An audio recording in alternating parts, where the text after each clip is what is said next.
জয় বর্মার জয়। নমস্কার। ভিডিওটা ক্লিক করার জন্য অসংখ্য অসংখ্য ধন্যবাদ।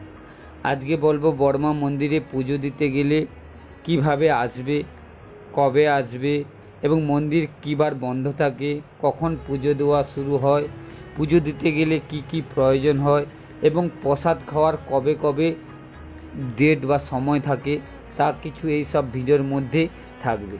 কথিত আছে ধর্ম যার যার, বর্মা সবার।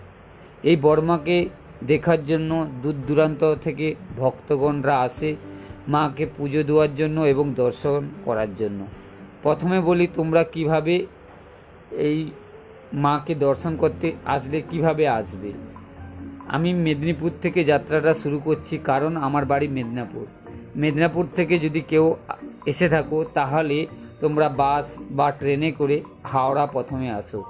হাওড়া থেকে এসে যে কোনো মেট্রো বা ট্রেনে করে বাসে করে তোমরা শিয়ালদা স্টেশনে চলে এসো এবং শিয়ালদা থেকে বিভিন্ন লোকাল ট্রেন আছে যার নৌহাটি যাওয়ার জন্য, যেমন শিয়ালদা কৃষ্ণনগর লোকাল, শিয়ালদা শান্তিপুর লোকাল এবং বিভিন্ন লোকাল ট্রেন আছে। এই লোকাল ট্রেনে এসে তোমরা 1 নম্বর প্ল্যাটফর্মে নেমে পায়ে হাঁটা 3 থেকে 5 মিনিটের মধ্যে তোমরা বর্মা মন্দিরে পৌঁছে যেতে পারবে।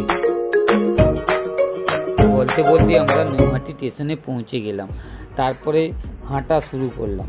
প্রথমে আমরা নদী ধারে চলে গেলাম, আর নদী ধারে গিয়ে পাহাড় ধুয়ে পুজোর সামগ্রী নিয়ে লাইনে দাঁড়িয়ে পড়লাম।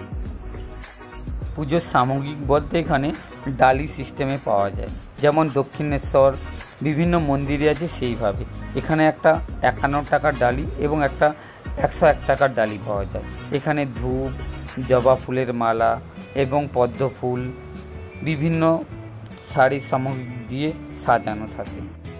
বলতে বলতে আমি লাইনে দাঁড়িয়ে পড়লাম এবং মন্দিরের মধ্যেও প্রবেশও করে ফেললাম এবং মন্দিরে প্রবেশ করে দেখলাম মন্দিরের ভিতরটা খুব সৌন্দর্যভাবে সাজানো গুছানো আছে।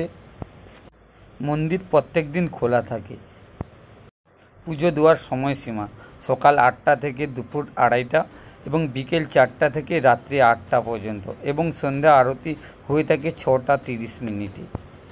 বলতে বলতে আমারও মাকে দেখাও দর্শন হয়ে গেল এবং তার সাথে সাথে আমার পুজো দেওয়াটাও কমপ্লিট হয়ে গেল। সোম, বুধ, শুক্র এই 3 দিন ভোগ প্রসাদ দেওয়া হয়ে থাকে। অবশ্যই টিকিট কাটতে হবে। বর্মা কখনো খালি হাতে কখনো ফেরায় না কোনো ভক্তকে। যার যেটা মনস্কামনা তা পূরণ হয়।